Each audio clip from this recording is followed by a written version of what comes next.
No me detendrá ni la muerte.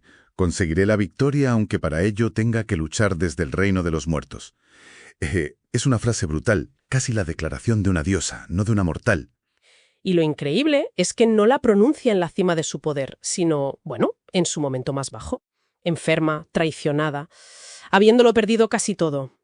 Son las palabras de Julia Domna, emperatriz de Roma, y hoy vamos a meternos de lleno en su historia, que es, bueno, es que es sin duda una de las más despiadadas y fascinantes de todo el Imperio Romano. Desde luego.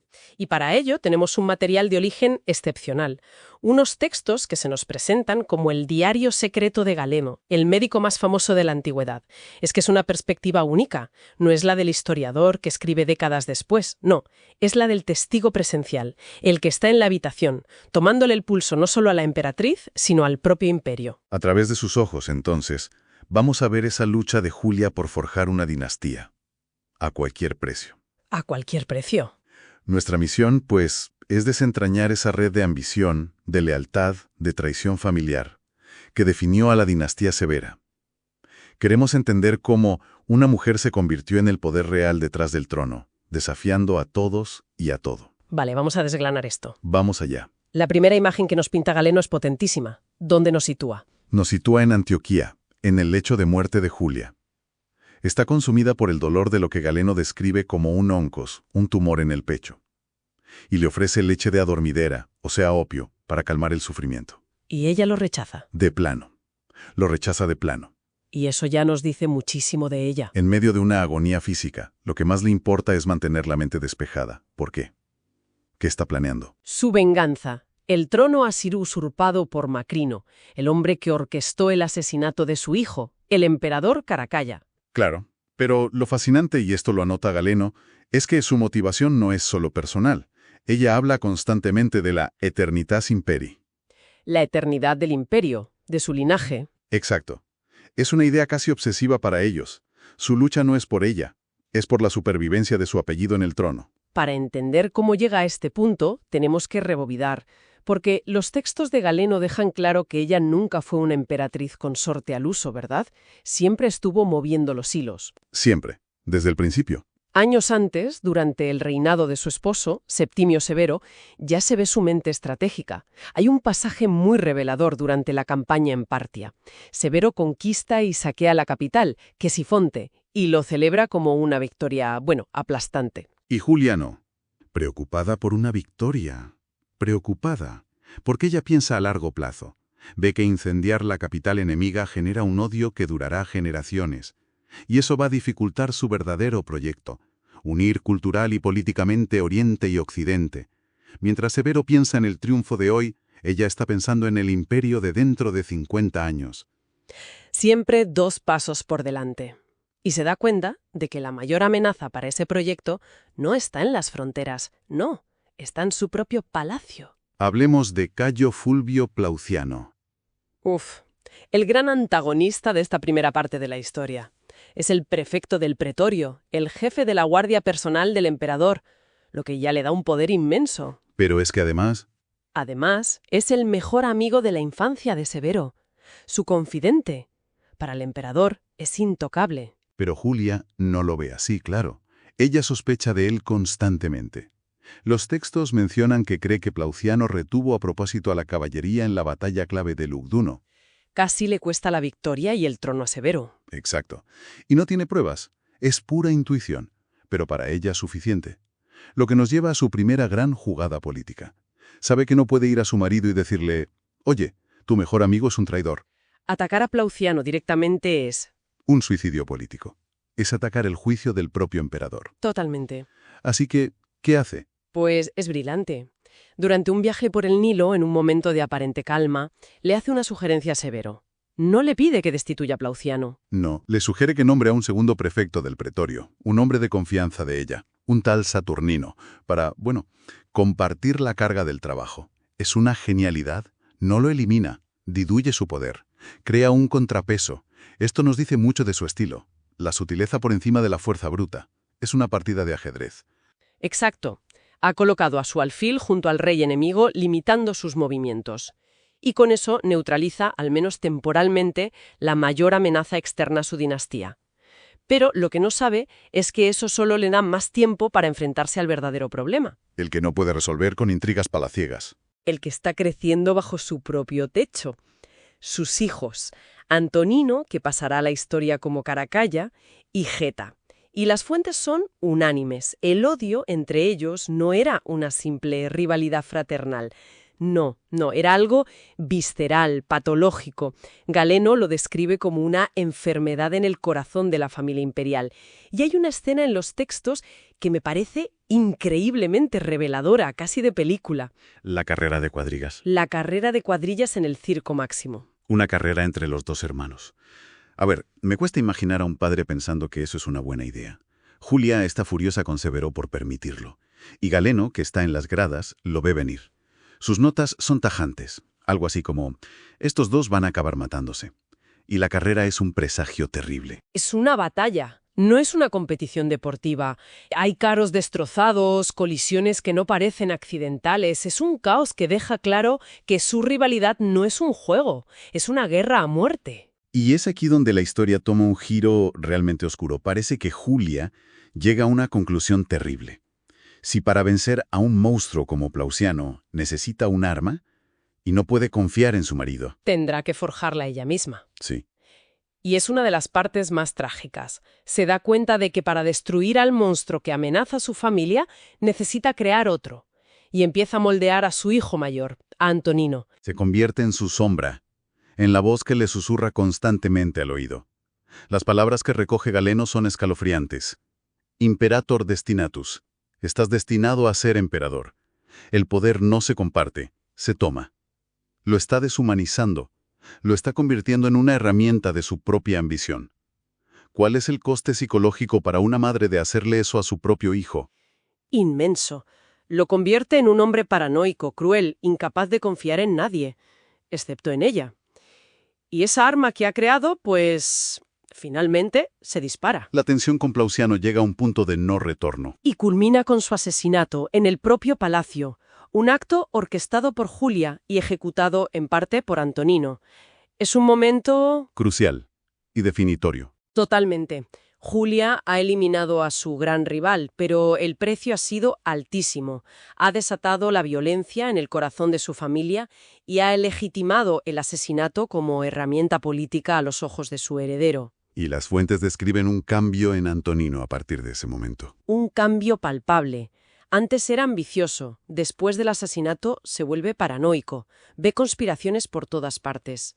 Julia ha soltado a un perro de presa, pero ya no está segura de poder controlarlo. Pasan los años, y el emperador Septimio Severo muere en Britania, y en su lecho de muerte les da un último consejo a sus dos hijos, que ahora son coemperadores, un consejo que se ha hecho famoso. Llevaos bien, enriqueced a los soldados y despreciad a todo lo demás. Una fórmula aparentemente simple para gobernar, pero que sus hijos interpretan de formas totalmente opuestas. Antonino se lo toma al pie de la letra, sobre todo las dos últimas partes. Dinero para el ejército y desprecio por el resto, especialmente por el Senado. Geta, en cambio, parece más reflexivo, entiende que gobernar es más complejo. Cree que despreciar al Senado es un error, que se necesitan alianzas, matices. Desde el primer día sus visiones del imperio son irreconciliables. La convivencia se vuelve imposible, tanto que llegan a plantear una solución drástica, casi impensable: dividir el imperio romano en dos, Antonino con Occidente y Geta con Oriente. Una idea que podría haber cambiado la historia del mundo. Y es entonces cuando Julia, que hasta ese momento había intentado mediar discretamente, interviene de la forma más teatral y desesperada posible. La escena del mapa. La escena del mapa. Durante una reunión, se coloca sobre el mapa donde han dibujado la línea de separación, desenvaina una espada y, según la fuente, grita: «Si vais a partir el imperio, coged esta espada y partidme a mí también en dos. Menuda imagen. Porque esta división será solo sobre mi cadáver». Es una actuación increíble. Y funciona, al menos temporalmente. Consigue detenerlos. Pero solo aplaza lo inevitable. La tensión sigue creciendo, hasta que explota en la escena más terrible de toda esta sala. El fratricidio. El fratricidio. Es un momento absolutamente desgarrador. Antonino, cansado de la parálisis política, decide actuar. Atrae a Geta a una estancia del palacio con el pretexto de una reconciliación, mediada por su madre. ¿Y Julia está allí? Sí.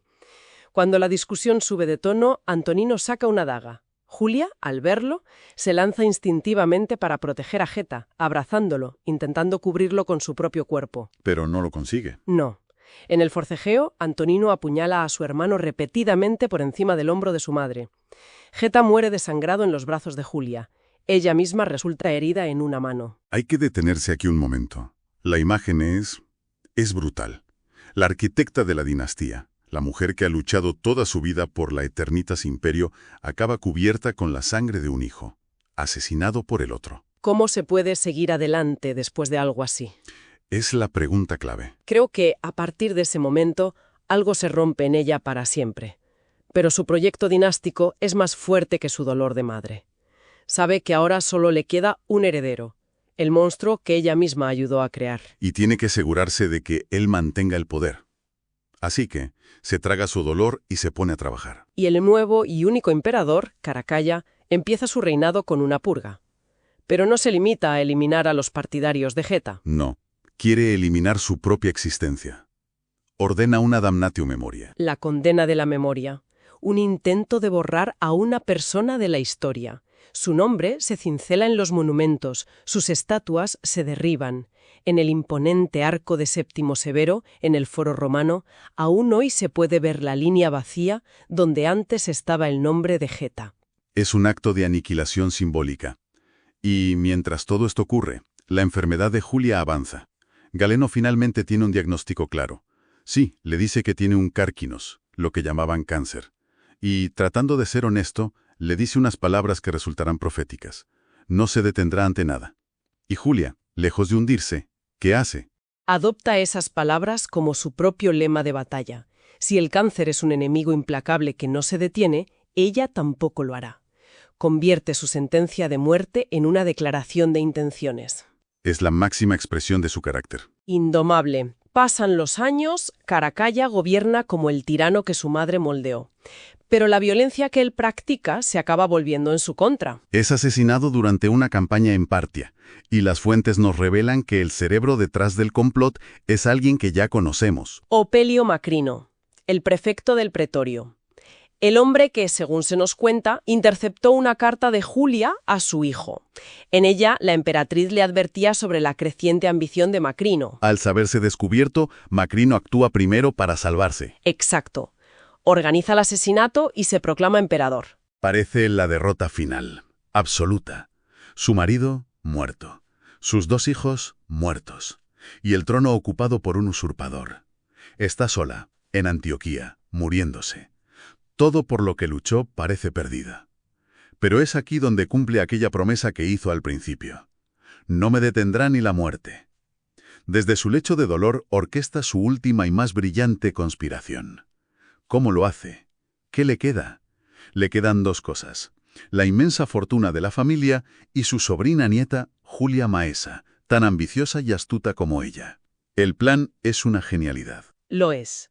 Tienen a un nieto adolescente, Sexto Vario, y deciden presentarlo ante las legiones de Oriente como un hijo ilegítimo secreto del amado y asesinado Caracalla. Crean un heredero de la nada. Le dan a la rebelión la legitimidad dinástica que necesita. Exactamente. Con el oro de Julia sobornando a los centuriones y la promesa de un heredero de la sangre de los Severo, las legiones leales a su familia se sublevan. Macrino es derrotado en batalla y ejecutado. Poco después, Julia Domna muere antes de ver el triunfo final de su plan, pero su voluntad se cumple. Su plan sigue en marcha y triunfa. Su dinastía sobrevive. Así que, contra todo pronóstico, lo consigue. Su linaje, a través de sus sobrinas y sus nietos emperadores, como Heliogábalo y más tarde Alejandro Severo, gobernará Roma durante casi 4 décadas más. Es un legado increíblemente complejo.